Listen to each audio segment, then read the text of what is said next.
एक बार सभी अपनी अपनी बाइबल में देखें।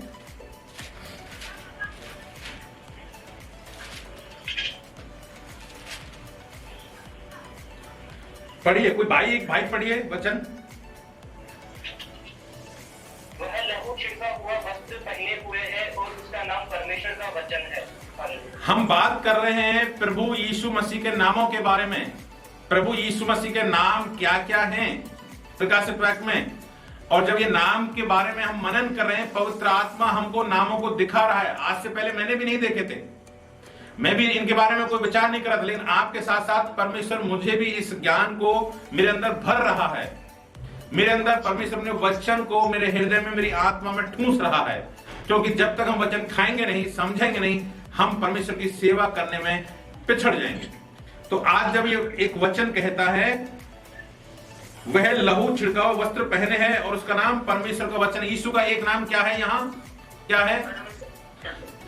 वचन। प्रभु यीशु मसीह जब हम बोलते हैं ना वचन पढ़ो, वचन पढ़ो, वचन पढ़ो, आप मतलब मायने समझिए इसके। वचन यीशु मसीह को बोलते हैं हम, यीशु मसीह को पढ़ो, यीशु मसीह को पढ़ो, यीशु मसीह को पढ़ो। हालेलुया। देखिए, अब ये नाम इतना महत्वपूर्ण है वचन। हम वचन के बारे में थोड़ा आज का ये मीटिंग वचन पर रखते हैं, क्योंकि यीशु मसीह का एक नाम है ये, और बहुत सारे नाम हमने चर्चा किए पीछे। और अब इस जो ये वचन जो है ना, ये भी एक नाम है यीशु मसीह का। तो वचन के मायने क्या हैं? वचन का मतलब हम क्या समझते हैं? वचन हमारे, जब हम शब्द सुनते हैं, वचन जो शब्द सुनते हैं, हमारे माइंड में वो क्या पिक्चर बनाता है, हम क्या सोचते हैं, इन बातों पर आज हम चर्चा करते हैं। आमीन, हालेलुया। तो देखिए, अगर जब वचन शब्द आता है तो सबसे पहले आपके माइंड में कौन सा वचन याद आता है?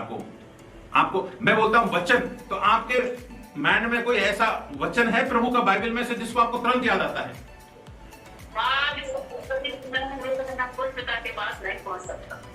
और कोई? हालेलुया। और दूसरा कोई? भाई बहन बोलिए, सब आप बोलिए। देखो, जब आप बोलते हैं ना, आपके जीवन में परमेश्वर की सामर्थ आती है, विश्वास रखिए। आप जब बोलते हैं, बोलने लगते हैं, प्रभु अपना स्वर्ग से आपके लिए अभिषेक भेजने लगता है। तेरा वचन मेरे पाप के दीपक और मार्ग के लिए उजियारा। आमीन, हालेलुया। ऐसे बोलिए, हर एक बोलिए जिसके मन में जो आ रहा है। जो मुझे सामर्थ देता है, वो मैं सब कुछ कर सकता हूं। आमीन। जिन्होंने ज्योति पाई है, उनका भी काला नहीं होने पाया। आमीन। मैं अपने वचन के द्वारा तुम्हें चंगा करूंगा, जिस गड्ढे में पड़े उसे निकालूंगा। आमीन, हालेलुया। देखिए, रोटी से नहीं बल्कि वचन से भी जिंदा है। Praise the lord, hallelujah. प्रभु का धन्यवाद। Praise the lord, hallelujah.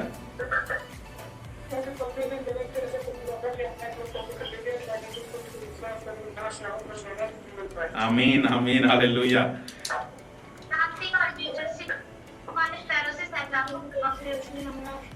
Praise the lord, praise the lord. मैं तुझे ऊपर से ठहराएगा, मैं तुझे नीचे नहीं ऊपर ही रखूंगा। Praise the Lord.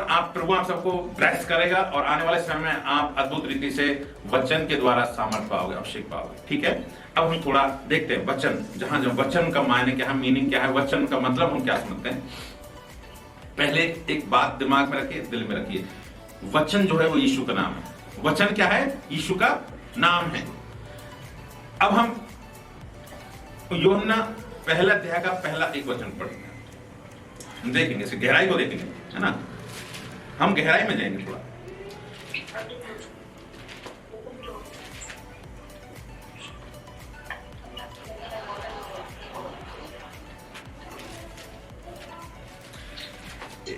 एक गीत है बहुत अच्छा, गहराई में जाने का मतलब मनन करने में क्या है? थोड़ा डूबू काफी नहीं, थोड़ा डूबू काफी नहीं, पूरा पूरा डूबना है, पूरा पूरा डूबना है, डूब डूब मगन होना है, डूब डूब मगन होना है। जीवन जल आत्मा प्रभु, बहती नदियां सा आ तू प्रभु। जीवन जल आत्मा प्रभु, बहती नदियां सात प्रभु। आज आपकी प्रार्थना करिए, नदियां जब बाढ़ के समान बहती हैं, आपके हृदय में जीवन का जल बाढ़ के समान बहने लगे। स्वर्ग से वो जो नदी उतरती है वो सीधे आपके हृदय में भर जाए। Hallelujah, praise the Lord. क्या वचन है? यूहन्ना 1:1, आदि में वचन था। आपकी बाइबल में ऐसा लिखा हुआ है क्या? सेम लिखा हुआ है? सेम लिखा है ना, आदि में वचन था। Praise the Lord. मेरी बाइबल में ऐसे लिखा है, आदि में वचन था। आदि का मतलब जब कुछ भी नहीं था, दुनिया नहीं थी, ये संसार नहीं था, धरती नहीं था, आकाश नहीं था, सूरज नहीं था, कुछ भी नहीं था, कुछ भी नहीं था, शून्य था, ये वचन था।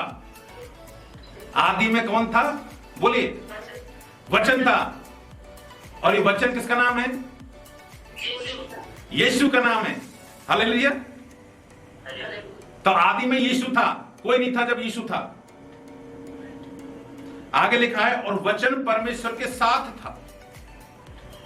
और वचन जो है ये परमेश्वर के साथ था। और आगे लिखा है और वचन परमेश्वर था। हो सकता है कभी कभी हम मनुष्य रूप में हमारे साथ, जब हम सांसारिक रीति से, हम तार्किक रीति से लोग हमसे बहस करते हैं, हमसे बात करते हैं, तो बहुत सारे लोग बोलते हैं अरे वो तो मनुष्य था, यीशु मसीह तो मनुष्य था, वो हमारी तरह पैदा हुआ। लोग परमेश्वर के वचन को जाने बिना और अधूरे ज्ञान के साथ में तो नहीं हमारे साथ कुतर्क करते हैं। लेकिन ये वचन कहता है, प्रभु का पवित्र वचन कहता है, जो शाश्वत सत्य है, वो कहता है आदि में सिर्फ यीशु था और यीशु परमेश्वर था। और आगे लिखा है, अगर दूसरा वचन पढ़े, यही आदि में परमेश्वर के साथ था, यानी यीशु के अलावा कोई परमेश्वर नहीं था। और सब कुछ उसी के द्वारा उत्पन्न हुआ। सब कुछ उसी के द्वारा, यानी वचन के द्वारा उत्पन्न हुआ, यानी यीशु के द्वारा उत्पन्न हुआ है। आज जो आप हाड़ मांस के पुतले हैं, आज जो आप कुछ देख रहे हैं दुनिया में, सब कुछ धरती में क्या क्या निकलता है? सोना, चांदी, पेड़ पौधे, समुद्र, पशु पक्षी, ब्रह्मांड, सूरज, बड़े बड़े तारे जिनका प्रकाश आज तक नहीं पहुंचा है धरती पर भी, ऐसे बड़े गैलेक्सियां, वो सब किसके द्वारा बनी है? यीशु के द्वारा, वचन से बनी। हालेलुया। और उनमें से कोई भी वस्तु उसके बिना उत्पन्न नहीं। स्पष्ट लिखा है, उसके बिना, यानी यीशु के बिना, वचन के बिना कोई भी वस्तु उत्पन्न हुई ही नहीं। हालेलुया। अगर आप बोर हो रहे हैं ना, आप मुंह धोइए, हो सकता है आप थोड़ा आलस्य में है, पानी पीजिए, ठंडा एक गिलास पानी पिए, मुंह धोइए और आराम से फिर सुनने की कोशिश कीजिए। Praise the Lord. कभी कभी हमें उबासी आती है। हालेलुया। तो वचन जब हमारे साथ होता है तो हमारे जीवन में एक ताजगी आनी चाहिए। हालेलुया। हम एक ताजा गुलाब की तरह हैं। सियोन देश हमारा है देश। तो हम सियोन के लोग हैं, हम इस धरती के लोग नहीं हैं। मैं एक आपको गवाही सुनाऊं, हमारा परमेश्वर कैसा है? कभी आप कल्पना करते हैं कैसा हमारा परमेश्वर कैसा है? देखो, धरती पर हमने यीशु के रूप में हमने यीशु है, लेकिन यीशु को भी हमने नहीं देखा। क्या आप कल्पना करते हैं कि हमारा परमेश्वर कैसा है? आप कल्पना नहीं कर सकते। वो ताजे गुलाब से भी ताजा गुलाब है। वो ताजा गुलाब से भी ताजा गुलाब है। जब उसकी एक झलक है ना, एक पल की झलक, जब बहुत सारे लोग, संतों लोगों ने पाया है एक झलक, मैं उनके आधार पर बोल रहा हूं, मैंने नहीं देखा, मैंने तो नहीं पाया, और मैं विश्वास करता हूं परमेश्वर मुझे भी झलक दिखाएगा। एक परमेश्वर, जिन संतों ने और जिन परमेश्वर के दासों ने परमेश्वर को देखा है, एक झलक, वो ऐसे जैसे पहाड़ों पर जमी हुई सफेद चादर की बर्फ, और उसमें से जैसे गुलाब का लालमा लिए हो, गुलाब की ललाई हो, और एकदम हमारा परमेश्वर बूढ़ा नहीं है। आप सोचते हो वो तो करोड़ों साल का है कि ये कैसा है? परमेश्वर एकदम यंगेस्ट है, कोई जवान से भी ज्यादा जवान है। परमेश्वर कोई बूढ़ा नहीं होता है, इतना यंग है, इतना ही आप कल्पना नहीं कर सकते। हालेलुया।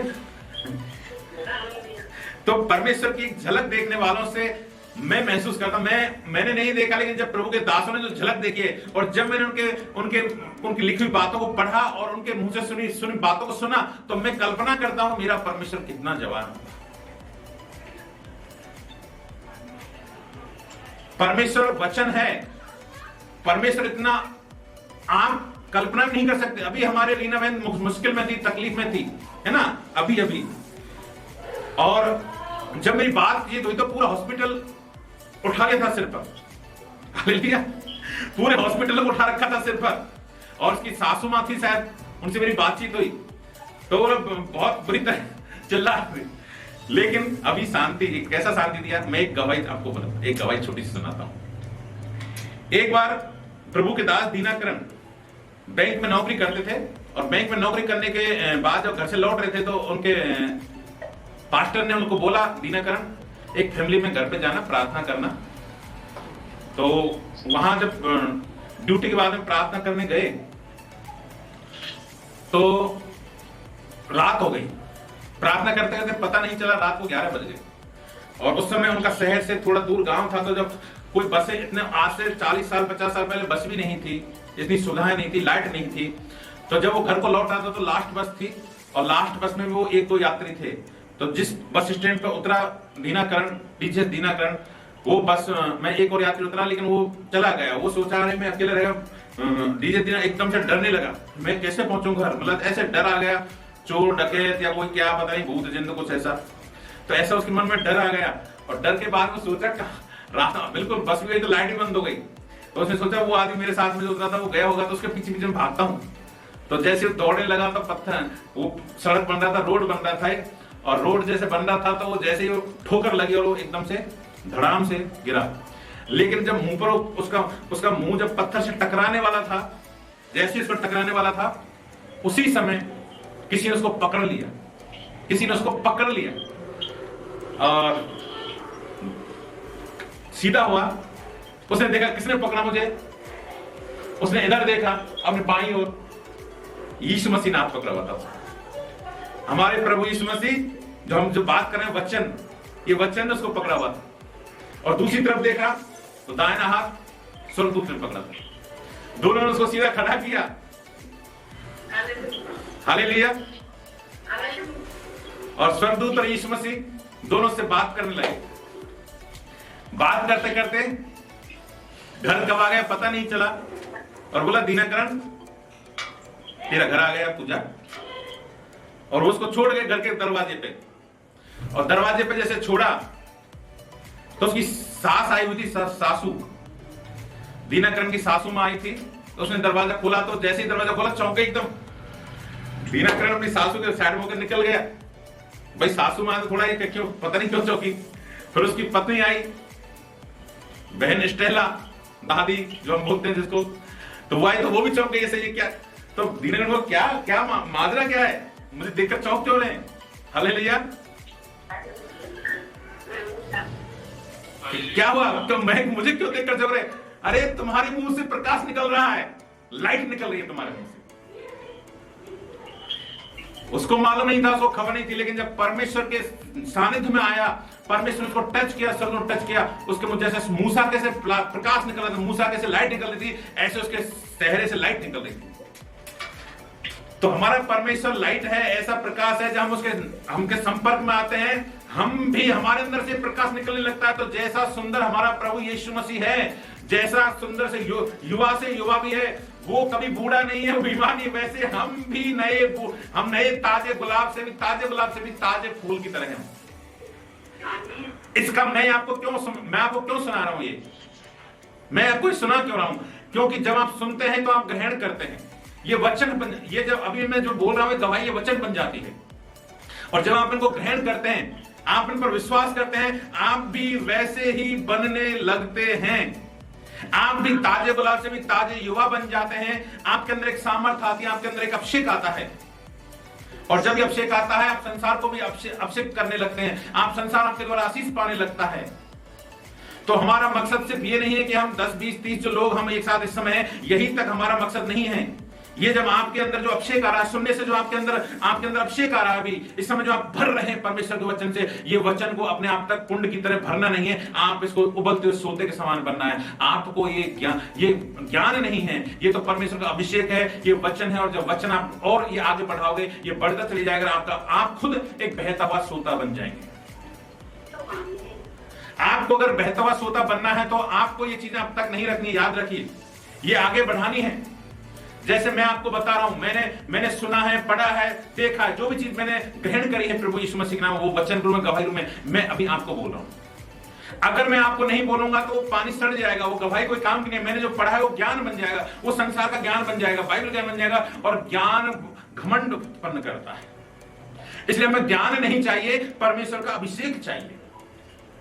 आमीन, हालेलुया। तो हमारा परमेश्वर ऐसा है, और आगे लिखा है वचन में, उसके बिना कुछ भी उत्पन्न नहीं हुआ, जो कुछ भी उत्पन्न हुआ उसके बिना उत्पन्न नहीं हुआ, और उसमें जीवन था, और वह जीवन मनुष्यों की ज्योति थी, है ना, ज्योति था। और ज्योति अंधकार में चमकती है, ज्योति अंधकार में चमकती है, और अंधकार ने उसे ग्रहण नहीं किया। देखिए, ज्योति अंधकार में, यीशु के पास जो भी आएगा वो ज्योति बन जाता है। अभी दीनकरण को परमेश्वर ने टच किया, मुख से लाइट निकली, उसका चेहरा प्रकाशित हो गया और लाइट निकल रही थी। खुद को पता नहीं चलता, सामने वाले को पता चलता है इसके अंदर एक कुछ है। और वचन देहधारी हुआ, हमने क्या बात की थी, परमेश्वर का एक नाम क्या है, और यहां लिखा है, आदि में वचन लिखा है, 14 वचन देहधारी हुआ। तो देखिए, वचन ने देह के रूप में धारण किया, देह को धारण के संसार में हमारे लिए परमेश्वर को कोई रूप लेने की जरूरत नहीं थी, समझिए। लेकिन परमेश्वर तो वचन है जिसके द्वारा सारी सृष्टि बनी है, लेकिन हम पापी मनुष्यों के लिए, हम अधर्मी और दुष्ट लोगों के लिए, हम जितने पापी हैं हम सोच भी नहीं सकते, ऐसे दुष्ट पापी हैं हम, और हम ऐसे दुष्ट और पापियों के लिए परमेश्वर ने एक देह धारण करना पड़ा इस संसार में। तो वचन को देह धारण करना पड़ा, यीशु मसीह को देह धारण करना पड़ा। परमेश्वर का कोई रूप नहीं है, परमेश्वर को कोई बोल नहीं सकता कैसा है, लेकिन परमेश्वर हमारी वजह से संसार में एक आकार लेना पड़ा उसको। वचन देहधारी हुआ और अनुग्रह और सच्चाई से परिपूर्ण होकर हमारे बीच में डेरा किया, और हमने उसकी ऐसी महिमा देखी जैसे पिता के इकलौते की महिमा। तो देखिए, अब वचन क्या बन गया, वचन परमेश्वर है, यीशु वचन है, वचन परमेश्वर है। अब ये वचन जो है अब रूप ले लिया, इसने धरती पर आया। अब वो आप जिसको यीशु कहते हो उस रूप में धरती पर इसने बालक रूप में जन्म लिया है। हालेलुया। गिनती 15 का 31 वचन पढ़िए, गिनती 15 का 31।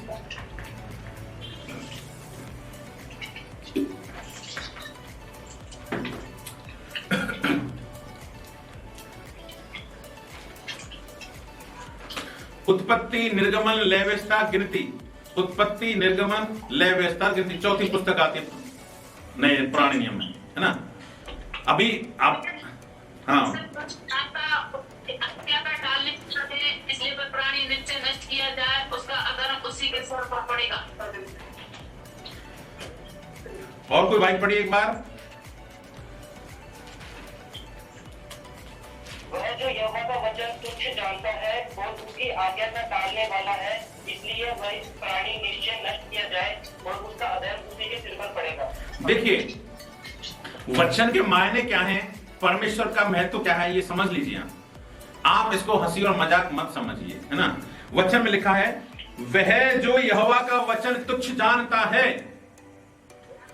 अगर आप, जब हम इस समय वचन पर मनन कर रहे हैं, वचन को सुन रहे हैं, और अगर आप परमेश्वर के वचन को तुच्छ जानते हैं, तो क्या लिखा है, और उसकी आज्ञा का टालने वाला है, इसलिए वह प्राणी निश्चय नष्ट किया जाए, उसका धर्म उसी के सिर पड़ेगा।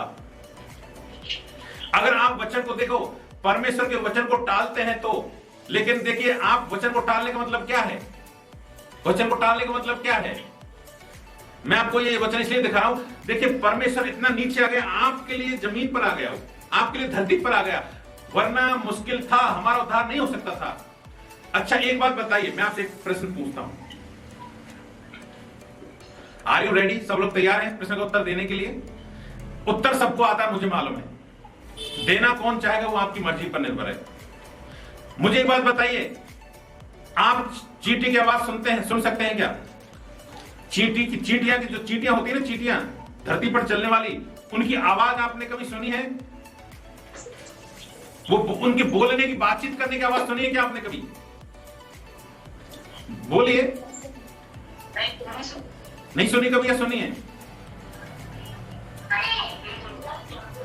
तो आपको चींटी की, देखिए आपको चींटियों की आवाज सुनने के लिए क्या करना पड़ेगा? चींटियां जब आपस में बातचीत करती हैं, आपने कभी उनकी बातचीत सुनी है क्या? पहला मुझे उत्तर ये दीजिए,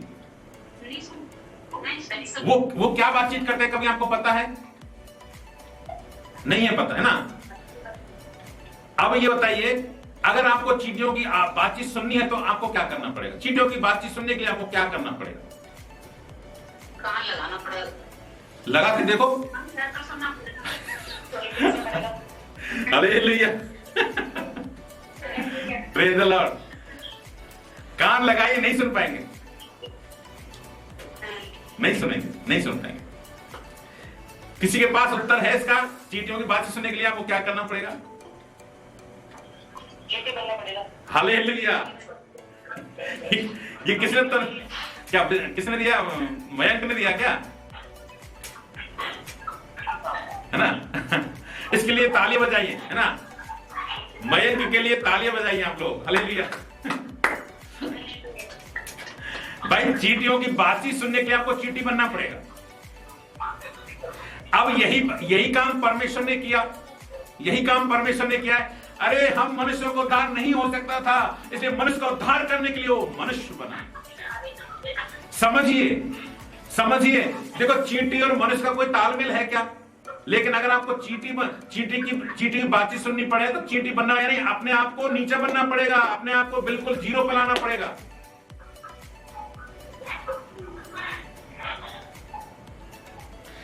यही काम परमेश्वर ने किया।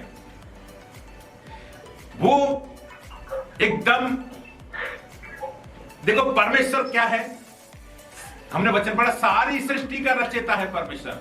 सब कुछ उसके बिना, इस ब्रह्मांड में जो कुछ है ना वो उसके बिना नहीं बनी। और ऐसा सृष्टि करता हमारे लिए, हम चींटियों के लिए, हम मनुष्य क्या चींटी के समान है, हमारे लिए वो हमारे नेटवर्क को बातचीत करने सुनने के लिए होता है। क्यों? जब मैं बोलता हूं अगर बीच में डिस्टर्ब होता है तो वो उसमें जो प्रभु मुझसे बात करता है वो टूट जाता है, लिंक टूट जाता है, मेरा भी लिंक टूट जाता है ना? जब ये बाधा आती है तो मेरा भी जो परमेश्वर से मेरे माइंड में जो बातें डालता है ना बोलने के लिए, वो भी लिंक टूट जाता है, फिर वो चीजें चैन टूट जाती है। हालेलुया। तो मैं परमेश्वर सब कुछ तेरे हाथ में है ना प्रभु यीशु, तेरे कंट्रोल में, इस हवा को तेरे कंट्रोल में। क्योंकि ये नेटवर्क कहां से आ रहा है? हवा के द्वारा आ रहा है ना, सब चीज हवा से चलती है। हवा नहीं है तो नेटवर्क भी नहीं चलेगा, याद रखिए। तो परमेश्वर ने, यीशु मसीह ने डांटा था एक बार आंधी और तूफान को, शांत हो जा, और ये तूफान शांत हो गया, हवा शांत हो गई। तो हम यीशु मसीह के नाम में डांट सकते हैं नेटवर्क को भी। देखिए ऐसा नहीं है मसीह का काम हो सकता है, लेकिन हमारे पास एक अधिकार है, हम नेटवर्क को डांट सकते हैं।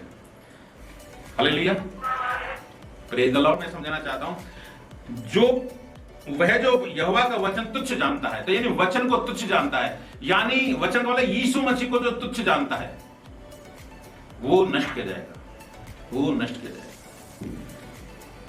आपके अभी भी आपके कौन लोग हैं जो अभी यीशु मसीह को तुच्छ जानते हैं? सोचिए एक मिनट के लिए, मैं आपके लिए एक मौका दे रहा हूं, उनके लिए कल्पना कीजिए। वो आपको हो सकता है वो हमारे ही प्रियजन हो, लेकिन हमारा विरोध करते हैं यीशु मसीह के नाम का। अगर मैं सरल शब्दों में बोलूं तो यीशु मसीह का इनकार करते हैं। लेकिन हम इनकार से या हमारे विरोध में बोलने से हमारे दुश्मन नहीं हैं।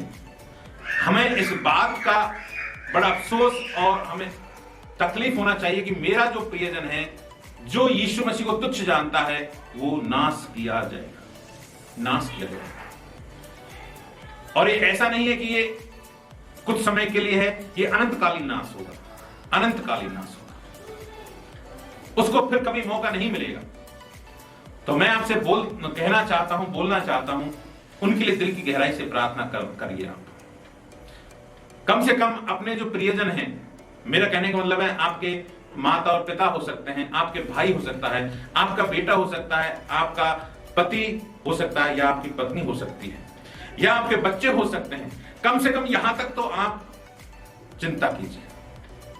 कम से कम एक जो ये ब्लड का रिश्ता है, यहां तक आप अगर जंग को जीत लेंगे, अगर माता पिता बहन भाइयों और बच्चों को और पति और पत्नी को एक दूसरे को आपने वचन से उस तरस के साथ, तरस का मतलब जैसा यीशु मसीह जब तरस मतलब प्रार्थना करता था तो इतना उसके अंदर इतना तरस आता था कि ब्लड टपकने लगता था उसकी प्रार्थना से। जब यीशु मसीह किसी के लिए प्रार्थना करता था, आंसुओं की जगह ब्लड और आंसू दोनों गहराई से टूट कर प्रार्थना करता था।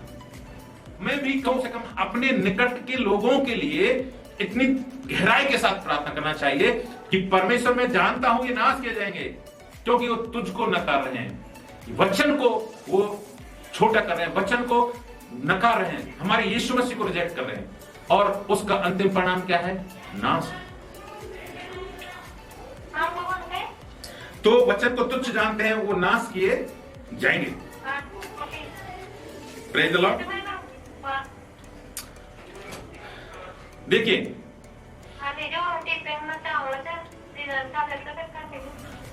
भाई माइक को बंद कर दो, लोग इस corner. Praise the lord, hallelujah. प्रभु का धन्यवाद। हालेलुया। परमेश्वर आपसे प्रेम करता है, परमेश्वर आपसे प्रेम करता है, और इसलिए अगर हमसे प्रेम करता है तो वो प्रेम हमारे अंदर से बाहर आना चाहिए।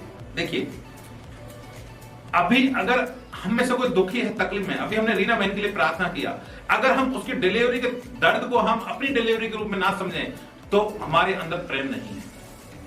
परमेश्वर कब सुनेगा आपकी प्रार्थना को? कब सुनेगा? जब आप उस दर्द को अपना दर्द बना लेते हैं, जब आप उस दूसरे भाई या दूसरे बहन की समस्या को अपनी समस्या बनाकर प्रार्थना करते हैं, तब आपके अंदर परमेश्वर का प्रेम आने लगता है। इसी को तरस कहते हैं। यही तरस का एक छोटा रूप है। अगर मैं गरीबी की दशा में भिखारी हूं, मैं भीख मांग रहा हूं, मेरे पास दो वक्त का खाना नहीं है, मैंने 2 दिन से खाना नहीं खाया, लेकिन मेरे सामने कोई भिखारी आता है और मैं अपने 2 दिन के खाने के बाद में अपना अगर खाना उसको देता हूं, यही तो है असली तरस। इस लेवल से आप लोगों को अपने अंदर परमेश्वर का प्रेम लाना पड़ेगा। जब आप ये ऐसा करने में आगे बढ़ेंगे, प्रभु कहेगा, हे मेरे धन्य दासों, हे मेरे धन्य लोगों। देखिए मैं ये जानता हूं और मैं विश्वास करता हूं, हम निश्चित रूप से अभी दूसरे स्वर्ग के लोग हैं। हम 3 स्वर्गों को जानते हैं, पहला स्वर्ग, दूसरा स्वर्ग, तीसरा स्वर्ग। जैसे पौलुस कहता है, ना जाने देह सहित, ना जाने देह रहित, लेकिन मैं तीसरे स्वर्ग में उठा लिया गया। कौन है? तो मैं ये विश्वास करता हूं, जो अनुभव मैंने लिया है परमेश्वर के वचन से, मैं जाना है गहराई से, हम लोग कम से कम दूसरे स्वर्ग के वास करने वाले लोग हैं, अगर हम इसी लेवल पे अभी हम जो प्रभु में जीवन बिता रहे हैं तो। लेकिन ये आपको इच्छा करना चाहिए, परमेश्वर मैं भी तीसरे स्वर्ग में जाना चाहता हूं। देखिए कुछ गहरी बातें हो सकता है आपको समझ में ना आए, अभी मैं जो बोल रहा हूं वो शायद समझ में नहीं आएंगी आपको, लेकिन मैं ये क्यों बोल रहा हूं? क्योंकि आपके अंदर जब ये बातें जाएंगी तो आप इन पर सोचने पर मजबूर हो जाएंगे कि पहला स्वर्ग क्या है, दूसरा स्वर्ग क्या है, तीसरा स्वर्ग क्या है, और मुझे भी जाना चाहिए। देखिए नरक वाला व्यक्ति जो नरक जाता है, वो स्वर्ग यीशु मसीह लेके जाए तो भी नहीं जाता वो स्वर्ग। अगर कोई व्यक्ति नरक में चला जाता है, नाश हो जाता है, फिर हम प्रार्थना करते हैं, प्रभु तू इसको स्वर्ग लेकर आ। यीशु मसीह कहता है, चलो ठीक है लेके आओ स्वर्ग में। लेकिन जैसे ही वो स्वर्ग के दरवाजे को देखता है, भाग जाता है, सहन नहीं कर सकता उस लाइट को। ऐसे ही पहले स्वर्ग वाला जो व्यक्ति पहले स्वर्ग में जाता है, वो उसके अंदर इतनी सामर्थ नहीं कि दूसरे स्वर्ग की लाइट को सहन कर सके, वो वापस भागता है पहले स्वर्ग में। और जो दूसरे स्वर्ग में जो निवास करते हैं, देखो पहला दूसरा स्वर्ग में परमेश्वर का आनंद सबके साथ में, लेकिन मैं ये कहना चाहता हूं, समझाना चाहता हूं आपको कि एक आनंद बढ़ता जाता है, एक सामर्थ, परमेश्वर का प्रकाश और एक आनंद की परिसीमा बढ़ती जाती है। जब दूसरे स्वर्ग वाले लोग तीसरे स्वर्ग की ओर देखते हैं तो वहां नहीं जा सकते खुद। क्यों? क्योंकि वो सहन नहीं कर सकते। इसलिए ये प्रयास हमें धरती पर करना पड़ेगा, स्वर्ग में जाने के बाद नहीं है। अगर आपको स्वर्ग में भी, स्वर्गों के स्वर्ग में भी जाना है, प्रभु के कदमों में बैठना है, तो हर एक का अलग अलग यानी एक फल है। आप जो यहां करते हैं उसका रिजल्ट है, आप यहां क्या करते हैं उसके रिजल्ट के अनुसार आप जाते हैं। ऐसे समझिए इस बात को, आपने अगर 12th क्लास 99% से पास किया है तो आपको टॉप कॉलेज में एडमिशन मिल सकता है।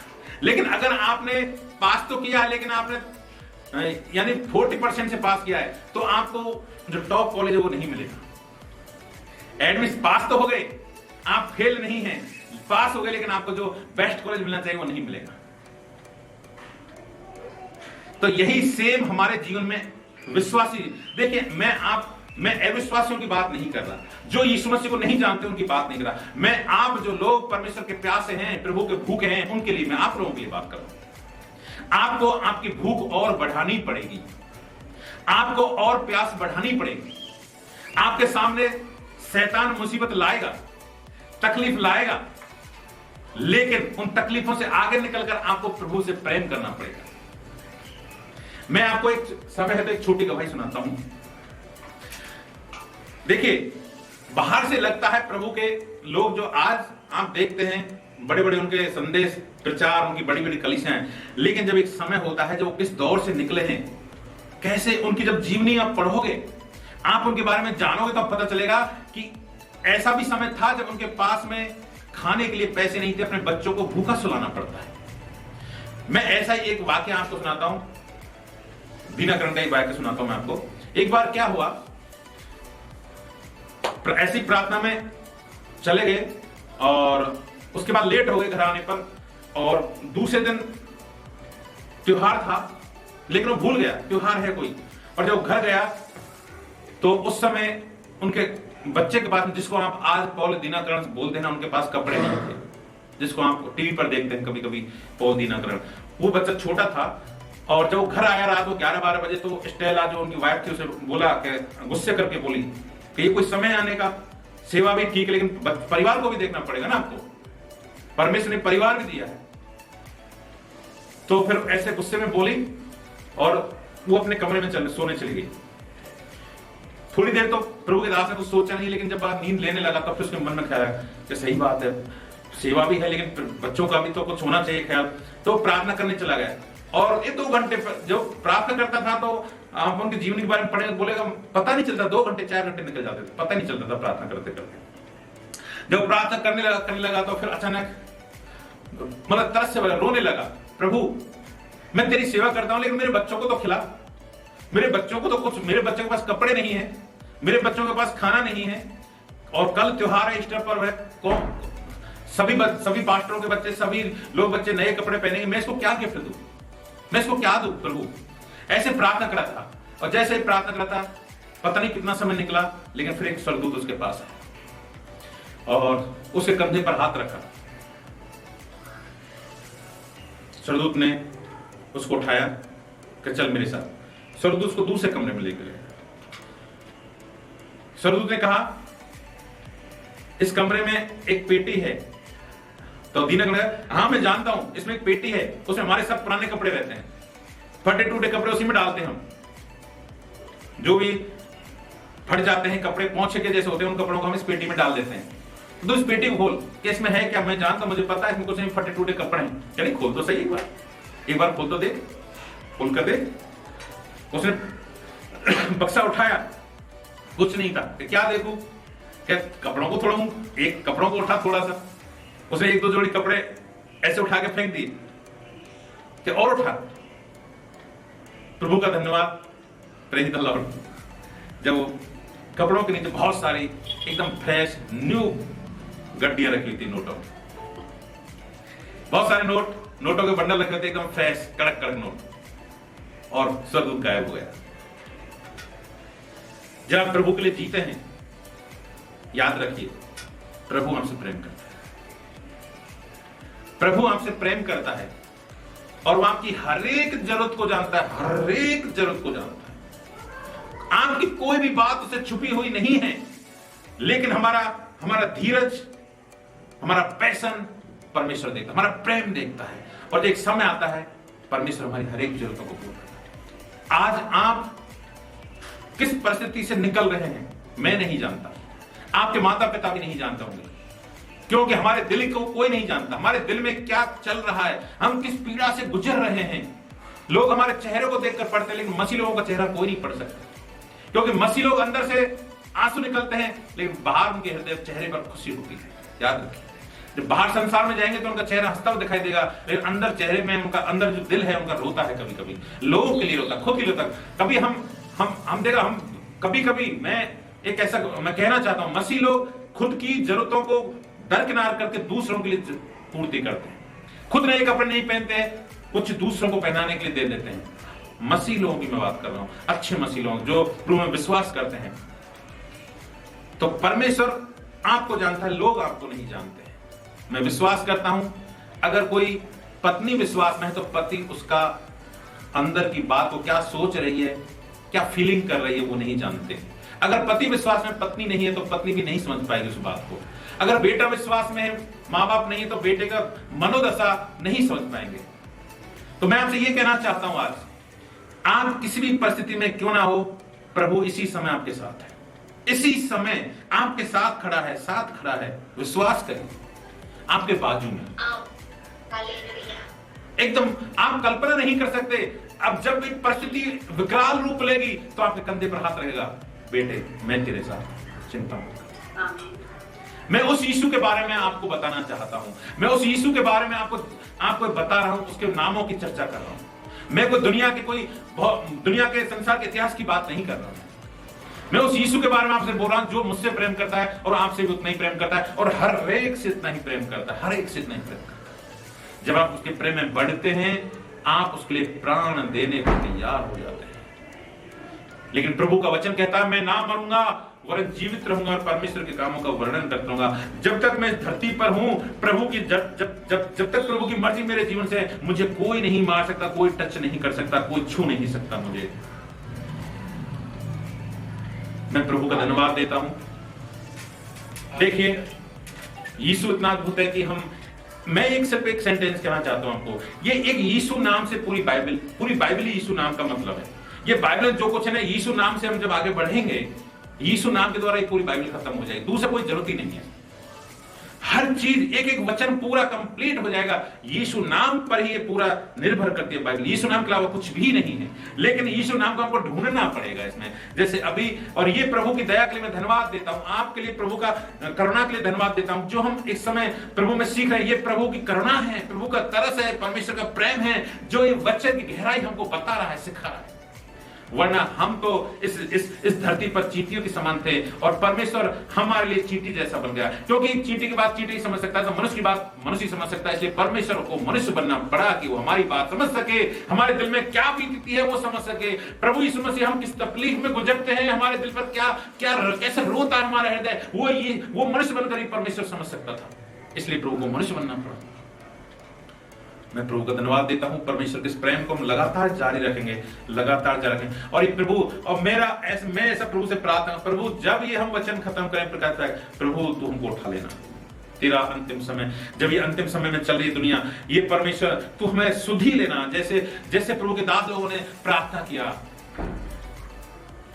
बहुत सारे दासों ने कहा, प्रभु तू मेरा स्मरण रखना, प्रभु तू मेरी सुधी लेना। जब तू आए इस धरती पर, जैसे जब डाकू था जो प्रभु के साथ क्रूस पर लटका था, वो क्रूस पर लटका था, उसने कोई धर्म नहीं किया, कोई धर्म नहीं था, पापी था, दंड पर, लेकिन उसने कहा, प्रभु जब तेरा रह जाए तो मेरी भी सुधी लेना। देखिए, हम भी कह सकते हैं, प्रभु जब तू बादलों पर आए हमारी सुधी लेना, हमें भूल ना जाना, प्रभु हमारी सुधी लेना, हमको याद रखना, प्रभु हमारा स्मरण रखना, और हमें इस धरती पर छोड़ना नहीं।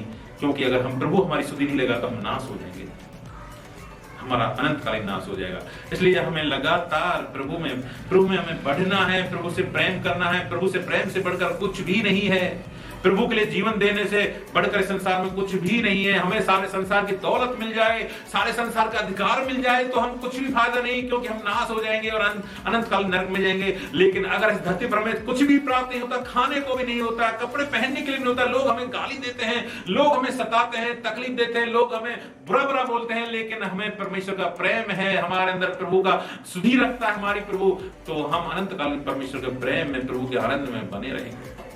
और इसीलिए हम संसार के आशीषों के लिए हम ये सब मीटिंग नहीं करते, हम प्रभु के अनंतकालीन प्रेम में बने रहने के लिए प्रार्थना करते हैं। मैं प्रभु का धन्यवाद देता हूं, और परमेश्वर आपको लगातार ऐसे वचन बना के रखे, परमेश्वर हमको और ऐसे ही आगे बढ़ाए, और ऐसे पवित्र आत्मा हमारी मदद करे। और इन सब बातों के लिए पवित्र आत्मा को विशेष धन्यवाद देना हम, क्योंकि पवित्र आत्मा ही हमें सिखाता है। बिना पवित्र आत्मा के हम कुछ भी बोल नहीं सकते।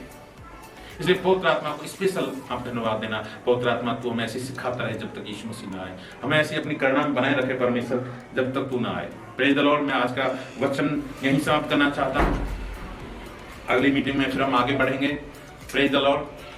प्रभु का धन्यवाद। आप लोगों के लिए मैं दुआ करता हूँ परमेश्वर इस वचन को समझने में, और जो हम बातचीत करते हैं, जो रुकावट बनती है, वो रुकावट चाहे कोई भी क्यों, लेकिन हमारे बीच में परमेश्वर वचन को समझने के लिए रुकावट ना बने यीशु के नाम में। और पवित्र आत्मा तो हमारे गहराई से दिल में ये सब बातों को बैठा।